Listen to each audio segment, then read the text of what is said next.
Good morning students. आज हम लोग देखेंगे इकोनॉमिक्स का चैप्टर नंबर 3। तो आज मैं जो पढ़ाने वाला हूँ वो काफ़ी इंटरेस्टिंग है और यहाँ पर जो है सभी स्टूडेंट्स को काफ़ी कुछ सीखने को मिलेगा। तो बिना क्लास में बोर हुए, बिना परेशान हुए, हम लोग आज इस चैप्टर नंबर 3 को पूरी तरह से ख़त्म करने की कोशिश करेंगे। और ये बहुत सिंपल है और बहुत आसान भी है, लेकिन तब जब इसको हम लोग सीख लेंगे तो चलो अच्छा है। लॉकडाउन के कारण जो है वो क्लासेस में बच्चे नहीं हैं, वरना हो सकता था इस क्लास को एक क्लास में ख़त्म करना मुश्किल होता। तो आज हम लोग देखते हैं कि एक क्लास में हम लोग कैसे एक चैप्टर पूरा ख़त्म करेंगे और कितनी आसानी से।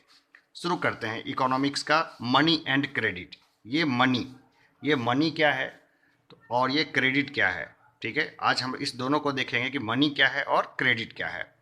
तो सबसे पहले कि पैसा पैसा का डेफिनेशन क्या है, मनी की डेफिनेशन क्या है।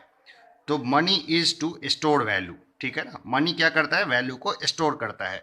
जैसे मान लो कि मैं लॉकडाउन में ये वीडियो बना रहा हूँ, तो जाहिर सी बात है इस वीडियो बनाने के बदले मुझे कुछ पैसा मिलेगा।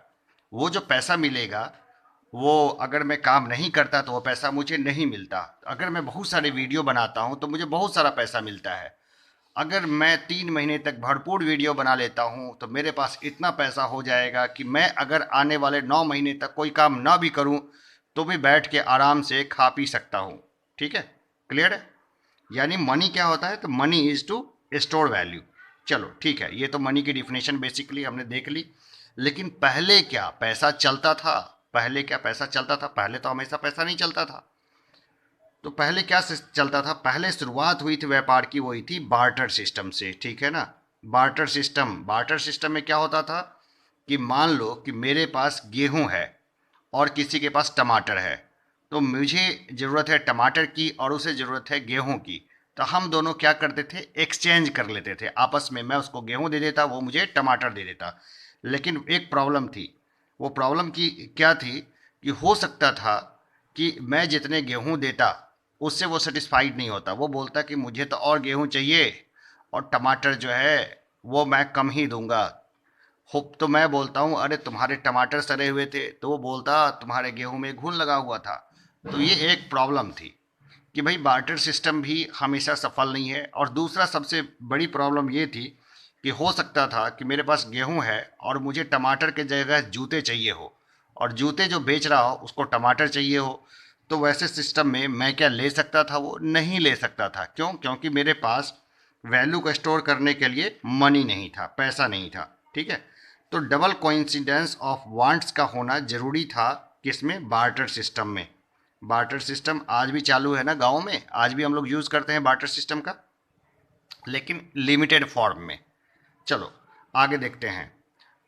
पैसा क्या है, पैसा तो money is just a piece of paper which act as intermediate in exchange of process.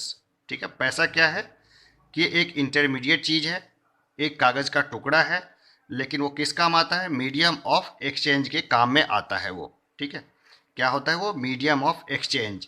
तो पैसा जो है क्या बस एक कागज़ का टुकड़ा है बस, और कुछ भी नहीं है। हम लोग इसको थोड़ा सा जो है वो गौर से इसको देखने की कोशिश करेंगे। चलो मैं निकाल लेता हूँ एक नोट, 100 रुपये का नोट तो है नहीं मेरे पास, चलो 200 का नोट निकाल लेता हूँ मैं ना। इस 200 के नोट के जरिए मैं जानने की कोशिश करता हूँ आखिर इसमें क्या है। देखो, जब मैं पढ़ा रहा हूँ वो भी एक कागज़ का टुकड़ा है और ये भी एक कागज़ का टुकड़ा है। ठीक है, लेकिन आखिर ये है क्या। देखो यहाँ पर जो है वो लिखा हुआ है केंद्रीय सरकार द्वारा प्रत्याभूत। ठीक है, क्या लिखा हुआ है, केंद्रीय सरकार द्वारा प्रत्याभूत। और यहाँ पर अगर गौर से देखो यहाँ पर, तो यहाँ पर क्या लिखा हुआ है, मैं धारक को 200 रुपये अदा करने का वचन देता हूँ, और साइन है उर्जित आर पटेल यानी गवर्नर के। I promise to pay the bearer the sum of 200 rupees. यानी कि ये जो है ना, ये एक तरीके का बॉन्ड पेपर है और उसने धारक को वचन दिया है कि वो कुछ भी हो जाए उसको 200 रुपये तो वो उसके लौटा ही देगा। तो इस तरह से ये जो है मात्र पैसा जो है वो कागज़ का टुकड़ा नहीं रह जाता है, ये क्या हो जाता है, वो बहुत पावरफुल डॉक्यूमेंट हो जाता है जिसके जरिए हम लोग कोई भी चीज़ आराम से एक्सचेंज कर सकते हैं और इसकी वैल्यू हो जाती है। क्यों? क्योंकि उसके ऊपर आरबीआई ने अपना ठप्पा लगा दिया है। चलो, अगर किसी ने अपना खुद का पैसा छाप लिया है तो भाई वो उसको चूरन बैंक में जमा कर देना, क्योंकि चूरन बैंक के अलावा वो कहीं चलेगा नहीं। तो money is just a piece of paper, it is controlled by government of India, issued by Reserve Bank of India RBI. According to law, no one can refuse payments in rupees. कोई भी व्यक्ति पैसे को लेने से मना नहीं कर सकता। खास बात यह है कि कोई भी व्यक्ति जो है वो पैसे को लेने से मना नहीं कर सकता कि भाई मैं पैसे नहीं लूँगा। अगर उसने मना किया तो क्या होगा, उसको जेल हो सकती है। अब हम लोग देखते हैं बैंक अकाउंट और डिमांड डिपॉजिट्स जिसको बोलते हैं वो क्या है। बैंक अकाउंट क्या होता है? हम सभी का बैंक में खाता है। चलो मैं खाता लेके नहीं आया, मुझे खाता दिखाना चाहिए था, फिर भी मैं इतना मान के चलता हूँ कि जो स्टूडेंट्स हैं यहाँ के वो इतने स्मार्ट होंगे कि उनको खाता उता जो है उसको बताने की अलग से ज़रूरत नहीं होगी। फिर भी अगर किसी ने खाता ना देखा हो तो मुझे ज़रूर बताना क्लास में। तो बैंक अकाउंट्स के बेनिफिट्स क्या हैं, ठीक है? तो बैंक अकाउंट्स के बेनिफिट्स ये हैं कि हम लोग पैसा किसी भी समय में निकाल सकते हैं, can withdraw money any time, ये बेनिफिट है। और साथ में क्या है, safety plus interest in deposit, और जो हम जमा करते हैं पैसा वो सुरक्षित भी रहता है। और दूसरा क्या है कि उस डिपॉजिट के ऊपर में हमें क्या मिलता है, ब्याज मिलता है। और साथ में मुझे क्या मिलता है उसके साथ, एक मिलती है चेक बुक, ठीक है, एक मिलती है, ये छूट रहा था, है ना। हम लोग can withdrawal money any time, ठीक है, safety plus interest in the deposit, और चेकबुक मिलती है। वो चेकबुक जो होती है उसके ज़रिए हम लोग क्या कर सकते हैं कि जो बड़ा लेन देन होता है उसको चेक के ज़रिए करते हैं। मान लो मैंने किसी से 5 लाख रुपए उधार लिए हैं, अब मुझे उसको उधार चुकाना है, तो मैं बैंक जाऊंगा, वहाँ से 5 लाख रुपए निकाल के लेके आऊँगा, उसको 5 लाख रुपए दूंगा, तब तक तो चोरों की नज़र पड़ सकती है, उसके ऊपर में पैसे लूट सकते हैं। तो मैं क्या करूँगा, सिंपली एक चेक फाड़ दूंगा, और मैंने उसको अगर कैंसिल चेक दे दिया इस तरह करके, वो क्रॉस चेक दे दिया उसको, क्रॉस चेक करके, तो अकाउंट पे ही हो जाएगा ना, जैसे ऐसा लिख दूंगा अकाउंट पे ही, ठीक है, तो उसको अकाउंट पे ही हो जाएगा, यानी ये पैसा सिर्फ मैं जिसको दे रहा हूँ उसके अकाउंट में जाएगा। तो वो एक्स्ट्रा सिक्योरिटी फीचर्स है। तो इस तरह से चेक जो है वो हमारे एक्सचेंज का एक अच्छा माध्यम बन जाता है, पावरफुल माध्यम बन जाता है। तो देखा पैसा कैसे अपना रूप बदलता है और कितने कितने रूपों में जाता है वो। अब हम लोग देखते हैं, मनी को तो हमने देख चुका, पैसे को तो हमने देख लिया। अब बात करते हैं क्रेडिट की। क्रेडिट यानी लोन, जो कि कहाँ से हम लोग जनरली देखेंगे, तो बैंक से। कहाँ से देखेंगे नॉर्मली, तो बैंक से।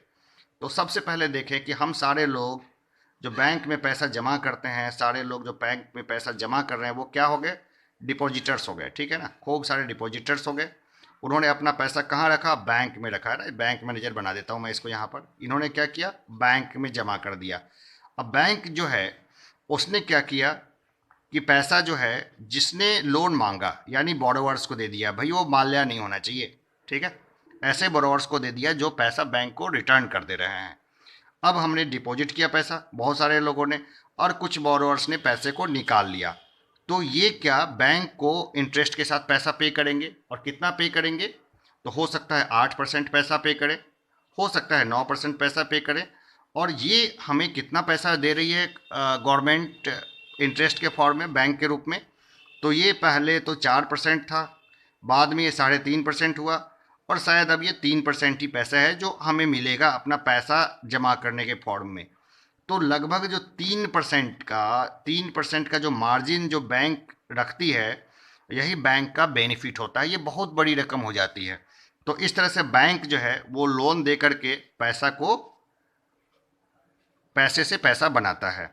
और यहाँ पर हमने जो पैसा जमा किया बैंक में, तो ये बैंक की लाइबिलिटी हो गई कि हमें पैसा लौटाए, और बैंक ने पैसा जो बोरोवर्स को दिया तो ये बैंक का एसेट हो गया, ठीक है। तो ये बेसिक एसेट और लाइबिलिटी हम लोग बाद में अच्छे से डिटेल से देखेंगे। अब देखते हैं क्रेडिट यानी loan, refers to an argument in which the lender supplies the borrowers with money, goods और services in return for the promise of future payment, ठीक है। इसको देख लेना भाई। लोन क्या होता है, लोन का मतलब होता है एक एग्रीमेंट यानी समझौता। यानी मैंने अगर कहीं से लोन उठाया तो मैंने एक तरह से एग्रीमेंट किया कि हम लोन को लेंगे तो हम उसको लौटा देंगे लोन को, है ना। ऐसा नहीं कि लोन को उठा के विजय माल्या बन जाना है। लोन क्या है, ये गुड हो सकता है और बैड भी हो सकता है। तो हम लोग इस गुड और बैड लोन दोनों के बारे में थोड़ा सा देख लेते हैं। तो यहाँ पर एक एग्जांपल लेते हैं, एक टॉय मेकर का और एक किसान का। भाई किसान का एग्जांपल तो हमें लेना ही चाहिए। तो एक टॉय मेकर है जो कि खिलौने बना रहा है। तो टॉय मेकर के पास खूब सारे ऑर्डर आ गए, खूब सारे ऑर्डर आ गए कि खिलौने खूब सारे बनाने हैं। तो टॉय मेकर के पास अभी मैशनरी नहीं है, न ही उसके पास ज़्यादा मैन पावर है और न ही ज़्यादा पैसे हैं। तो टॉय मेकर क्या करेगा, बैंक के पास जाएगा और बोलेगा कि भैया हमें लोन दे दो। बैंक लोन दे देता है तो बहुत अच्छा है, नहीं तो वो इनफॉर्मल सेक्टर कहीं से लोन लेगा। ठीक है, इनफॉर्मल सेक्टर को हम लोग बाद में देखेंगे, हम लोग पहले फॉर्मल सेक्टर यानी बैंक को देखेंगे। तो बैंक से उसने लोन लिया और लोन लेने के बाद उसने अपने रिसोर्सेज को बढ़ाया और पेमेंट करके खूब सारे खिलौने बनाए और खिलौने के बेच के उसने लोन को भी चुका दिया और उसका भी खूब सारा बेनिफिट हो गया। ठीक है, तो ये लोन क्या हो गया, गुड लोन हो गया, उसके लिए क्या हो गया, लोन बहुत अच्छा लोन हो गया। अब हम लोग बात करते हैं फार्मर की यानी किसान की। अब किसान के मामले में क्या हो गया कि किसान जो था उसने लोन उठाया और लोन उठा के सोचा इस बार खूब सारी सब्जी की खेती करेंगे और खूब सारा पैसा कमाएंगे। तो उन्होंने सब्जी की खेती शुरू कर दी। लेकिन इसके बाद क्या हुआ कि एक ऐसा पेंडेमिक आया यानी कोरोना का कहर आ गया और लॉकडाउन हो गया। अब किसान की जो सब्जियां हैं वो बाहर नहीं भेजी जा रही और यहाँ पर जो है, मान लो समस्तीपुर डिस्ट्रिक्ट में हम हैं तो समस्तीपुर डिस्ट्रिक्ट में उतनी डिमांड नहीं है सब्जियों की। तो क्या हो गया, सब्जियों के दाम नीचे गिर गए, इतने नीचे गिर गए कि अब फार्मर उसको बहुत सस्ते में बेच रहा है। अगर नहीं बेचेगा तो उसका वो सब्जी भी खराब हो जाएगा, क्योंकि इसकी डिमांड नहीं है। ऐसे कंडीशन में किसान ने जो लोन लिया था उसको वो पे नहीं कर पाएगा और उसको पे नहीं कर पाने से उससे क्या हो गया, इन फ्यूचर में अपनी ज़मीन का एक टुकड़ा उसको बेच के उस लोन को पेमेंट करना होगा। ठीक है, तो ये देखा हमने, दो एग्जांपल्स देखा। अब हम लोग देखते हैं, ये गुड लोन और बैड लोन है इसको। अब हम लोग देखते हैं interest rate, collateral, documentation requirement and made of repayment are included in terms of credit. ठीक है, interest rate, collateral, documentation requirements and made of repayment and included in returns of credit। जैसे इसको हल्के में बताएं बस, बहुत सिंपली, कि जब भी कोई लोन लेता है उसको कुछ ना कुछ मोर्गेज रखना पड़ता है, कुछ ना कुछ कोलेट्रल देना पड़ता है। और कोलेट्रल क्या होता है, कुछ सिक्योरिटी होती है। कोलेट्रल का क्या होता है, सिक्योरिटी। ठीक है, is an asset that the borrowers owns and uses this as a guarantee to lender until the loan is repaid. Collateral क्या होता है, सिक्योरिटी होता है, जिसमें कि कुछ लोग, जैसे वो याद है वो गहने वहने रखते थे और लोन दिया करते थे। तो गहने देकर लोन देने का जो काम था, तो गहना एज ए कोलेट्रल रहता था, जिसमें अगर किसी कारण से अगर वो रीपेड नहीं कर पाया तो उसके गहने वहाँ पे फंस जाते थे। उसी तरह कुछ लोग मकान गिरवी रख के लोन लेते हैं, तो एक तरह से गिरवी रखना हो गया, कुछ ना कुछ गिरवी रख के लोन। अब हम लोग लोन देखते हैं, लोन कहाँ कहाँ से मिलता है। तो लोन मिलता है एक तो बैंक से, ठीक है। दूसरा मिलता है फैमिली मेम्बर, अगर कोई कुछ पैसे दे दें, जैसे मैंने अपने फादर को बोला कि मुझे कुछ पैसे चाहिए, मुझे अपना काम बढ़ाना है, तो उन्होंने बोला ठीक है मैं पैसे तुम्हें दूंगा, लेकिन मैं तुमसे भी ब्याज लूँगा क्योंकि मैं तो दूसरी जगह से पैसे कमाता हूँ। उसी तरह हमने कुछ रिलेटिव्स को बोला कि हमें काम करना है तो मुझे कुछ पैसे दे दें। भाई वो अलग बात थी कि उन्होंने फिर बाद में मेरा फ़ोन उठाना ही बंद कर दिया।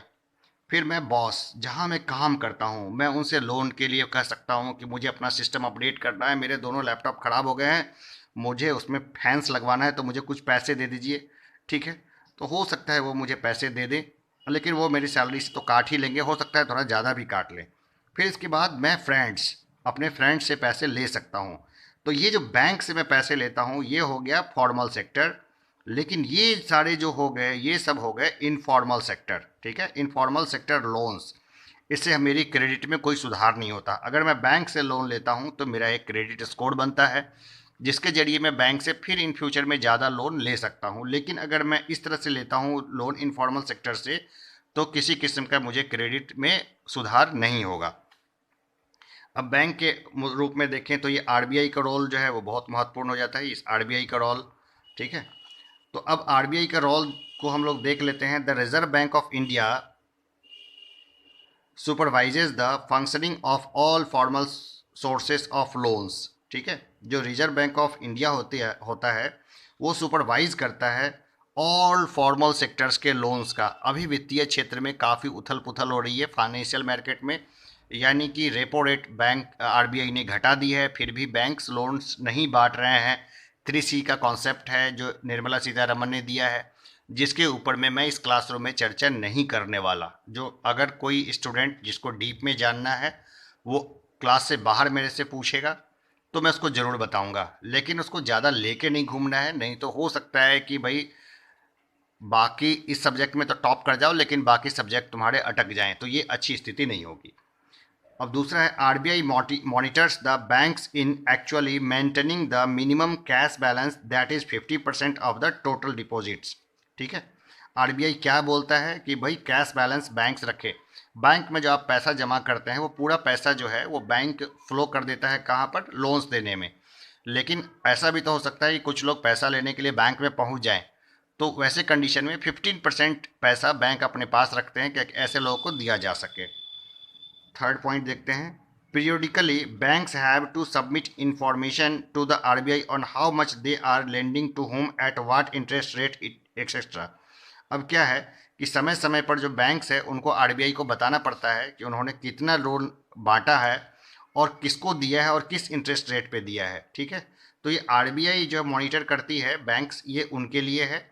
लेकिन कोऑपरेटिव सोसाइटी जो है बहुत आराम से जो है इन सब चीज़ों से वो बच के निकल जाती है, और हम देखते हैं कि कोऑपरेटिव बैंक्स में काफ़ी ज़्यादा घोटाले हुए, इधर उधर हुए, तो हम लोग उसके ऊपर में बाद में चर्चा करेंगे।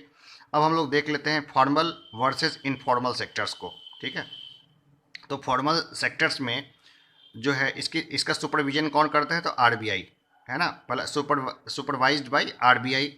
लेकिन इनफॉर्मल सेक्टर्स लोन्स में no organisation supervises the credit activities. तो इनफॉर्मल सेक्टर्स में कोई भी ऑर्गेनाइजेशन जो है इसको सुपरवाइज नहीं करती है। अब इसमें क्या होता है, फॉर्मल सेक्टर में fix plus low interest rate, मतलब इसमें इंटरेस्ट रेट नॉर्मली फिक्स होता है और कम होता है। लेकिन इनफॉर्मल सेक्टर में high plus no fix interest rate, मतलब एक तो बहुत हाई होता है इंटरेस्ट रेट और कोई फिक्स रेट नहीं होता है। और इसमें फॉर्मल सेक्टर कौन देता है, बैंक्स देते हैं। इनफॉर्मल सेक्टर्स के कोई भी दे सकते हैं, मनी लेंडर्स हो गए, ट्रेडर्स हो गए, फ्रेंड्स हो गए, फैमिली हो गई, तो ये सब जो है लोन्स दे सकते हैं। ठीक है, अब हम लोग देखते हैं डेप्ट ट्रैप। भाई डेप्ट ट्रैप क्या होता है, ठीक है, डेप्ट ट्रैप क्या होता है, हम लोग देखते हैं, ए सिचुएशन इन विच डेप्ट इज डिफिकल्ट और impossible to repay, it is caused due to high interest.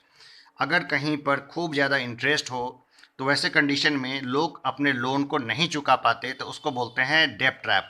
चलो मैं इसका एग्जांपल देता हूँ, बहुत साफ सुथरा एग्जांपल, अगर ना समझ में आए तो परेशान मत होना। अभी क्या है कि चाइना ने श्रीलंका में एक बंदरगाह बनाया जिसका नाम है हम्बनटोटा। ठीक है, बंदरगाह बन गया, तैयार हो गया, लेकिन अब उस बंदरगाह को बनाने के लिए जो पैसा कर्ज के रूप में लिया था श्रीलंका सरकार ने, वो उसको नहीं चुका पा रही थी। किसको, चाइना को। तो उसके इंटरेस्ट को पे करने के लिए चाइना से फिर लोन लेना पड़ रहा था, किसको, श्रीलंका को। तो वो शुरू हो गया ताकि वो डिफॉल्टर ना कहा जाए, तो इस तरह से वो डेप्ट ट्रैप में फंस गया था। चाइना सबको डेप्ट ट्रैप में फंसाता है। सिंपली मैं बताऊं, ऐसा पैसा जिसका इंटरेस्ट भी कोई ना चुका पाए और इंटरेस्ट को चुकाने के लिए उसको फिर से लोन लेना पड़े, तो उसको डेप्ट ट्रैप बोलते हैं। ठीक है, बाकी ये डेफिनेशन बहुत अच्छी है जो मैंने दिया है, सिंपल डेफिनेशन है, तो बस इसको पकड़ लेना, इसको पकड़ के बैठ जाना। ठीक है, अब हम लोग देखते हैं कि कौन से लोग हैं जो फॉर्मल सेक्टर से लोन लेते हैं और कौन से इनफॉर्मल सेक्टर से लोन लेते हैं। ठीक है, ये डायग्राम इस तरह से खींचो, तो 50% जो लोग हैं ना वो फॉर्मल से लोन लेते हैं और 50% जो है वो इनफॉर्मल से लोन लेते हैं। नॉर्मली जो रिच हैं, जो अमीर लोग हैं, वो फॉर्मल सेक्टर से यानी बैंक से लोन लेते हैं, जैसे विजय माल्या ने बैंक से ही लोन लिया था ना। और पुअर जो है, पुअर सेक्टर के लोग हैं जो इनफॉर्मल सेक्टर्स के लोन हैं, वो 85% इनफॉर्मल सेक्टर्स के लोन लेते हैं। क्यों, क्योंकि बैंक्स में कई सारे उनको प्रॉब्लम्स को फेस करना पड़ता है, तो हम लोग उसको भी देखते हैं। तो क्यों इनफॉर्मल सेक्टर से लोन लेते हैं, तो इसलिए लेते हैं क्योंकि पुअर लोग जो होते हैं नॉर्मली लेस एजुकेटेड होते हैं। ठीक है ना, एजुकेशन बहुत ज़रूरी है बेटा, जितना हो सके उतना खूब सारा एजुकेशन लो, जितना ले सकते हो, क्योंकि अगर कम पढ़े लिखे रह गए तो कोई भी ठग के चला जाएगा। तो लेस एजुकेटेड लोग हैं, इसलिए वो डॉक्यूमेंटेशन और बाकी चीज़ जो है वो कर नहीं पाते। दूसरा है कि गांव में जहाँ पर लोन लोगों को ज़रूरत है वहाँ पे नो बैंक्स नियर बाई, नज़दीक में तो कोई बैंक है ही नहीं। और तीसरा, गरीब लोग हैं तो उनके पास कुछ रखने को होता नहीं है, तो एब्सेंस ऑफ कोलेट्रल होता है, उनके पास कुछ कोलेट्रल रखने के लिए है ही नहीं। तो क्या अब उनको लोन मिले ही नहीं, क्या उनको ग्रो करने का अधिकार नहीं है, क्या वो डेवलप नहीं हो सकते? बिल्कुल हो सकते हैं। तो इसका जवाब क्या है, तो इसका जवाब है सेल्फ हेल्प ग्रुप, यानी SHG, शॉर्ट में जिसको बोलें, सेल्फ हेल्प ग्रुप्स में क्या होता है, तो ये सॉल्व करते हैं, सॉल्व एब्सेंस ऑफ कोलेट्रल। अगर कोई कोलेट्रल नहीं है, कुछ भी मॉर्गेज रखने को नहीं है, कोई ज़मीन का टुकड़ा नहीं है, सोना नहीं है, तो ऐसे कंडीशन में ये रखते हैं। अब ऐसे कैसे होता है, जैसे कि हम गांव में देखते हैं कि कई सारी समितियां चलती है, कई लोग उसकी निंदा करते हैं कि भाई औरतें कहाँ जा रही है समूह बना के, लेकिन मैं बताता हूँ उसके कई फ़ायदे हैं। तो मैं पहले देख लूँ। सबसे पहले आप देखिए कि कई सारी महिलाएं इकट्ठी होती हैं, ठीक है ना, चलो, कई सारी महिलाएं इकट्ठी होती हैं, और इन महिलाओं, ये कई सारी महिलाएं इकट्ठी हुई, और इन्होंने क्या हुआ, जो एक थोड़े थोड़े करके पैसे जमा किए, सब लोगों ने थोड़े थोड़े पैसे जमा किए, थोड़े थोड़े पैसे जमा किए, और जब पैसे इनके पास जमा हो गए तो इनके पास 30, 32, 35, 40 हज़ार रुपये हो गए। तो ये एज ए कलेक्टर कोलेट्रल क्या करते हैं, बैंक में डाल देते हैं, ठीक है। और बैंक इसमें से कोई एक नीडी जो है, कोई किसी एक की जो ज़रूरत है, उसको लोन इशू कर देता है, ठीक है, क्लियर है। तो इस तरीके से जो है सेल्फ हेल्प ग्रुप्स ने काफ़ी पुअर लोगों को एम्पावर किया है। और इसके बाद एक सबसे बड़ा फ़ायदा क्या होता है, इनकी मीटिंग्स रेगुलर होती है, इनकी मीटिंग्स रेगुलर होती है, और ये इसके बाद डिस्कस करते हैं सोशल इश्यूज़ के ऊपर में, जैसे सैनिटेशन हो गया, चाइल्ड मैरिज हो गया, और बाकी कई सारे इश्यूज़ के ऊपर में ये बैठ के डिस्कस करते हैं, और इस तरह से काफ़ी ज़्यादा इम्प्रूवमेंट आता जाता है इनके सिस्टम में। तो ये हमने देखा सेल्फ हेल्प ग्रुप्स और बाकी चीज़ों के फ़ायदे। तो ये आपका जो है अभी हमारा 21 मिनट हुआ है, और 21 मिनट में हमने इस पूरे चैप्टर को, चैप्टर नंबर 3 को, इकोनॉमिक्स का, लगभग पूरा का पूरा डिस्कस कर लिया है, इंपॉर्टेंट सारी चीज़ें। फिर भी अगर किसी को ना समझ में आया हो तो मुझे कमेंट बॉक्स में ज़रूर बताना कि क्या समझ में नहीं आया, मैं उसको ज़रूर बताऊंगा। अगर ज़्यादा प्रॉब्लम हुई तो मैं एक सेपरेट वीडियो बना दूंगा। वैसे मैं इसके क्वेश्चंस भी देने वाला हूँ विथ आंसर्स, तो बहुत ज़रूरी हो क्वेश्चंस और आंसर्स देखना हो तो इसके डिस्क्रिप्शन बॉक्स को चेक कर लेना। इसके डिस्क्रिप्शन बॉक्स में मैं कुछ ना कुछ ज़रूर दूंगा जो तुम्हारे काफ़ी फ़ायदे का होगा। दूसरी बात यह है कि मैं हो सकता है इसमें कुछ लिंक दूं, तो उस लिंक को खोल लेना, और डिटेल से अगर कुछ पढ़ना हो तो मुझे ज़रूर बताना, और बाकी कमेंट बॉक्स के ज़रिए मेरे से संपर्क में रहना। अभी के क्लास में मैं इतना ही रखता हूँ। जय हिंद।